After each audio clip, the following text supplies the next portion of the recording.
c'est toi qui anime le 31 gala. Oui, c'est ça! Je peux te prendre en photo avec tantôt? Ça va me faire plaisir, mais moi j'en ai besoin par exemple le 24 avril. Je te le rapporte à 24 avril, c'est bon. Mesdames et messieurs, encore en très bonne compagnie avec Gino Chouinard, notre homme du matin, le chouchou du public québécois pour son humilité, son talent et son savoir-faire. Bonjour Gino, après combien de nominations?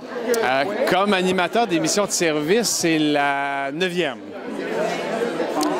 Puis il y en a eu 2 aussi à titre de personnalité dans le passé, donc ça en fait 11. C'est-tu chouette? C'est extraordinaire, ça. C'est magnifique. Puis tu as commencé en télé communautaire, tu as été à Québec aussi, tu as travaillé fort, tu mets beaucoup de temps à ta carrière, mais là, tu es arrivé au sommet. Est-ce que tu prends ça pour acquis ou toi, c'est dur de te lever le matin? Je vous confirme que se réveiller le matin, ça va toujours être difficile. Mais j'ai pas l'impression que je suis arrivé au sommet. C'est drôle, hein? J'ai l'impression qu'on n'arrive jamais. C'est un parcours qu'on fait. Comme j'ai pas d'objectif précis en tête, j'ai pas l'impression que je suis arrivé là où je devais être. Je suis juste là où je suis, avec le plaisir que j'ai. Puis où je vais aboutir après, j'ai aucune idée. Parce que tes entrevues, c'est tellement le fun. Tu reçois, c'est très, très varié pour les gens qui te regardent à la maison. Est-ce que tu apprends ça sur le vif ou quand tu te lèves, tu arrives en salle de production? Comment tu te prépares pour les gens à la maison? J'ai une équipe extraordinaire qui prépare du contenu, évidemment, ça va de soi. Quand j'arrive le matin vers 4h moins quart, là, je m'attelle à lire mon contenu. J'en ai pour 1 heure, à résumer, à lire des résumés, des plans d'entrevue, des idées qu'on a, que l'équipe m'a soumises. Et à partir de là, moi, je bâtis mon entrevue, puis je mémorise entre 4h et 5h le matin, puis après, ben c'est de la spontanéité qui s'installe. Quel a été ton plus beau moment dans la dernière année et ton pire moment, si je peux te le demander? Bon, c'est difficile, c'est parce qu'à chaque jour, on recommence. À chaque fois que je termine une émission, j'ai l'impression que je recommence en nouveau l'an prochain. Parmi mes beaux moments, dans le temps des fêtes, on a fait Salut Bonjour, Salut Noël. Alors, on a fait plaisir à des gens qui avaient besoin d'avoir du bonheur dans leur vie. On a tourné plein de documentaires, plein de reportages. On a fait des cadeaux à des gens. Ça a été un baume extraordinaire. Et parmi mon pire moment, j'en ai pas. Ton plus grand blanc, disons, de dire qu'est-ce que je peux poser comme question, et parce que tu n'es pas mal à l'aise du sujet, mais... J'en ai eu la semaine passée, une entrevue sur les pratiques sexuelles des Québécois, puis je maîtrisais mal le sujet, puis ça n'a pas donné ce que je pensais. Fait que si je le ferais pas pareil. On t'aime toujours, Gino. Félicitations, puis surtout bonne chance. Merci, bye-bye. Merci.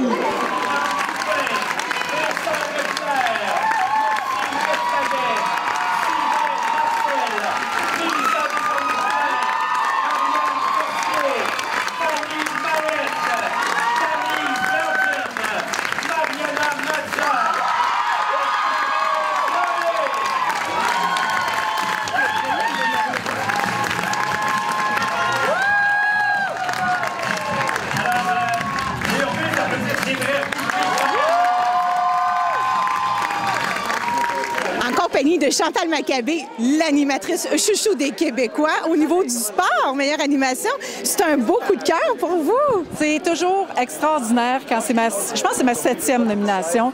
Et moi, j'en reviens pas que les gens pensent à nommer mon nom quand on les appelle pour le sondage. Et de savoir qu'il y a des gens qui pensent à moi, je trouve ça extraordinaire. C'est une belle dose d'amour et c'est juste la nomination, là, pour moi, c'est quelque chose d'extrêmement précieux. Je fais ce métier-là parce que je suis une maniaque de sport, j'adore le sport. Et d'être, pas récompensé, mais oui, c'est une récompense que les gens pensent à toi finalement. Puis ça fait combien d'années, Chantal, que vous faites ce métier? 32 ans déjà. Et je me vois pas prendre ma retraite. Là. Il y en a qui me demandent, tu vas continuer encore combien de temps? Puis je dis, encore 50 ans minimum. La RDS, ça va bien, vous faites plein de choses. Est-ce que des gens peuvent vous contacter, je sais pas moi, pour les Jeux olympiques qui s'en viennent? Qu'est-ce qui se passe pour Chantal Maccabé? Oui, les Jeux olympiques qui s'en viennent, je devrais y être, mais pour le Comité international olympique, parce que je travaille aussi pour le CIO à titre d'annonceur maison, annonceur francophone. Alors ça c'est filles me l'ont déjà demandé. J'ai dit oui parce que les Jeux olympiques, c'est une expérience extraordinaire. Je continue d'être à la couverture des activités du Canadien de Montréal. Même si la saison achève, moi, je vais poursuivre, je vais faire les autres séries, donc jusqu'à la finale de la Coupe Stanley. Fait que je suis une reporter hockey, pas juste pour le Canadien. Ensuite, un court été parce qu'on part au moins 4 à 5 semaines pour Rio, pour les Jeux olympiques. Et ensuite, le camp d'entraînement qui recommence. Donc, une année très occupée, mais moi, j'aime ça comme ça. Chantal Bacabé, merci de bien nous informer. Et puis, on vous souhaite une belle fin de saison de hockey quand même. Merci beaucoup. Ben oui, c'est agréable. On regarde jouer les jeunes. Il n'y a rien de mal à ça. Merci beaucoup. Merci. Bonsoir.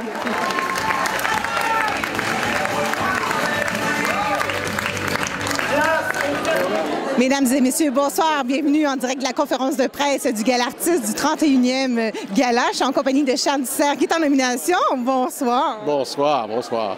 Alors, vous prenez ça comme un grain de sel ou comme un coup de cœur? Ah, c'est un coup de cœur, c'est merveilleux pour un journaliste scientifique comme moi qui suis à la barre d'une émission de science. C'est quand même toujours formidable de voir que le grand public nous apprécie et puis qu'on se retrouve dans ces grands événements, cette fête de la télévision. Pour moi, c'est vraiment c'est un grand cadeau. Puis je suis très heureux. Et surtout, c'est une catégorie aussi prisée. Et les gens regardent beaucoup la télévision le dimanche soir. Et je pense que vous, votre émission Découverte est un classique, c'est familial. Qu'est-ce que vous retenez encore de cette nouvelle année de production? Ah bien, on est en train de préparer un reportage, par exemple, sur le transport des hydrocarbures par pipeline, en particulier au Québec. On sait comme c'est un enjeu important. On va parler de choses comme, par exemple, les coyotes qui commencent à investir nos villes. Il y a des scientifiques qui se demandent s'ils ne sont pas à l'origine peut-être d'une nouvelle espèce, parce qu'il y a des mariages entre coyotes, entre chiens, entre loups. Donc, on va aborder ces choses-là. Et puis, on va regarder aussi les perturbations climatiques causées par El Niño, qui est ce grand phénomène au-dessus du Pacifique, qui a beaucoup affecté notre hiver et qui va continuer à nous affecter dans les mois à venir. Est-ce que vous pensez justement que les gouvernements en font assez, justement avec le nouveau gouvernement de M. Trudeau? Est-ce que vous pensez que le changement va se faire plus rapidement? Dans le domaine de la protection de l'environnement, dans le domaine de la protection de la planète, je pense que la volonté est là. On l'a vu à la COP 21. M. Trudeau et ses ministres ont clairement témoigné qu'ils étaient vraiment intéressés à faire le nécessaire. Mais ça va être difficile parce qu'on continue à utiliser ces voitures, on continue à consommer du mazout souvent pour les maisons. Et tant que le prix de l'essence, tant que le prix du mazout sera suffisamment bas pour que dans le fond, ça sera moins cher que les autres moyens de production d'électricité et d'énergie, ça va être difficile de convaincre le public. Alors, il va falloir que le gouvernement regarde ça de façon très énergique et très dynamique. Et c'est un dossier difficile, mais on sent qu'ils ont la volonté de faire quelque chose. Vont-ils réussir? Je pense que ça va se faire probablement par petits pas. Et on parle aussi, évidemment, d'inclure les provinces dans cette réflexion-là. Donc, il y a un vent nouveau, il y a une philosophie nouvelle, et ça donne de l'espoir, tout ça. Et vous aimez encore animer? Vous aimez le petit écran encore? Bien, oui, effectivement. Depuis que je suis tout petit, j'accompagnais ma mère sur les tableaux de télévision et j'ai eu la chance de me retrouver au service d'information de Radio-Canada. Maintenant, d'être à la barre de Découverte, on apprend tellement tous les jours. On est vraiment, c'est le savoir, au fond, qui nous est communiqué par les plus grands scientifiques et de pouvoir transmettre ça au public de la façon la plus vivante, la plus attrayante possible, c'est un grand privilège. Moi, je suis très, très heureux de faire ça et mes collègues aussi. Alors, félicitations pour cette nomination au 31e Gala Artiste. Charles Ducerre, on lui souhaite bonne chance. En direct des nommés du 31e Gala Artiste, je suis en compagnie de Charles Lafortune, qui est un chouchou des Québécois. Bonsoir. Hey, salut, comment ça va? Ça va bien, toi? Ça va très bien, merci. Je te dis que la voix, c'est encore en haut. Oui, la voix, année après année, on a encore des gens qui nous suivent. Nous, on est toujours estomaqués de voir que les gens sont comme ça au rendez-vous, aussi nombreux, semaine après semaine. Puis on est surtout estomaqués du talent qui, année après année, parce que les gens nous demandent tout le temps, mais là, cette année, allez-vous en avoir encore? Puis... Il y avait de tous les âges. Hein? Oui, puis ça, c'est important. Ça fait partie du concept de la voix, de tous les âges, de tous les styles. Puis ces gens-là vont amener... vont amener quelque chose au paysage musical québécois, puis amener leur contribution. Puis ça, c'est très, très important. On est très, très contents. Rémi Chassé qu'on voit là, Alex Gaudreau qui a fait Placebo, qui a roulé tout l'été passé. Brian Tyler qui va sûrement revenir. Tyler, oui. Fait que, toute cette gang-là qui ont une vie après la voix. Là, cette année, tu as laissé l'animation principale du gala artiste. Oui, mais en fait, le gala, c'est assez planifié d'avance qui va animer année après année. Fait que mon ami Guy, moi, quand j'ai animé le gala l'année passée, je savais déjà que c'était Guy qui allait animer cette année. C'était déjà prévu. Vous travaillez déjà ensemble, de toute façon. Oui, oui, tout à fait. Oui, c'est pour ça que même l'année passée, moi, j'avais présenté Guy sur scène pour annoncer que c'est lui qui animait cette année. Puis, ouais, moi, j'ai passé tout l'été avec lui, puis dans Carl et Max, fait que je suis très content que ce soit lui qui le fasse. Et puis là, il y a une nouvelle émission aussi qui s'en vient pour toi. Les castings se font en ce moment pour La Voix, pour les enfants. De quel âge à quel âge? Alors, La Voix junior, c'est de 7 à 14 ans. Et il faut encore avoir 14 ans le 15 janvier 2017. Si on a 15 ans, le 15 janvier 2017, ça voudrait dire qu'on pourrait participer à La Voix. Et la bourse est de combien? Le prix est de combien? On n'a pas déterminé ça encore. Bon, alors venez en très grand nombre et puis bonne chance à Charles pour sa nomination. Merci, c'est gentil. Merci. Julie Bélanger, Jean-François Barry, Antoine Bergeron, Sarah Labrosse, Cédric Samy, Stéphane Lango, Luc Guérin, Dave Morissette, Guy Nadon, Patrick Labbé, Marie-Thérèse Fortin et Ève Lambry.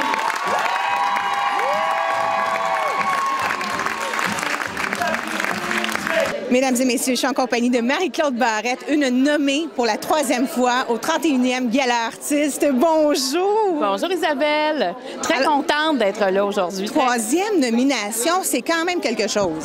Ben oui, parce que en fait, c'est comme un signe de constance, je trouve, tu sais, parce qu'il faut quand même se renouveler, hein. C'est Deux filles le matin, c'est une émission qui a 16 ans, donc c'est facile de dire c'est une formule qui est là, mais quand même, cette année, on a encore augmenté la formule, on est beaucoup plus à caractère social, je trouve, que les autres années.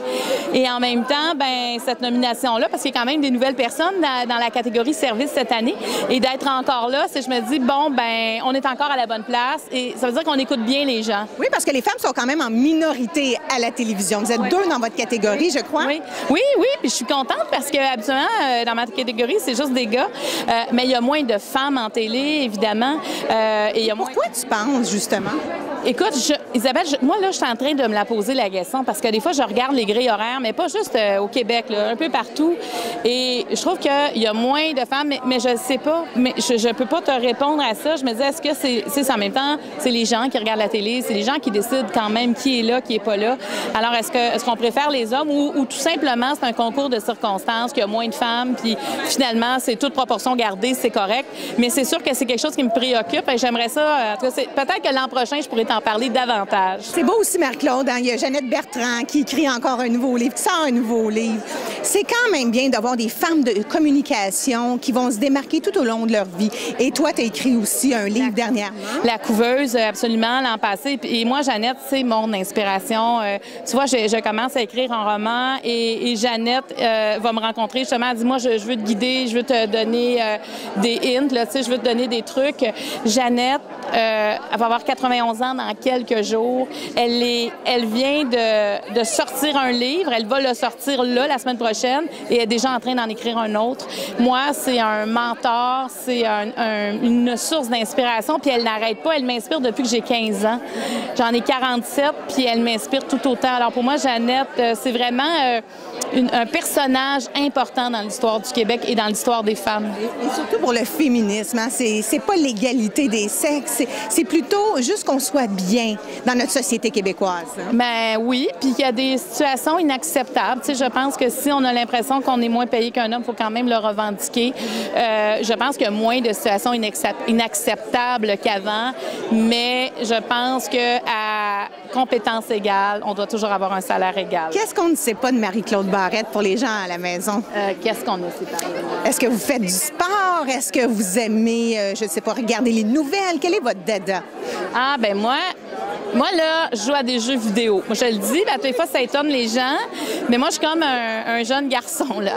C'est-à-dire que moi, je peux pas empêcher mon garçon de jouer. C'est tout moi qui ai acheté les consoles mais maintenant, je le regarde plus jouer parce que, bon, j'ai moins le temps. Et moi, je peux pas descendre au sous-sol, là. Je veux dire, c'est sûr que je perds ma journée à jouer. J'aime le cinéma profondément. J'aime la musique classique énormément. J'aime venir entendre des concerts de musique classique. Des fois, on se surprend à apprendre de moi, c'est que je parle beaucoup, je prends de la place, je le sais, mais j'ai un côté très, très silencieux. Je peux passer une journée sans rien écouter ou de la musique classique. J'ai un côté très introspectif dans ma vie. Je suis comme un paradoxe un peu. Tu sais, des fois, j'ai de la misère à me définir moi-même. Je pense que vous le méritez cette année, votre trophée. En tous les cas, on vous regarde tous les matins. Un chapeau à votre équipe, Marie-Claude Barrette. Merci beaucoup, Isabelle. C'est un plaisir. Merci beaucoup. Merci. Merci.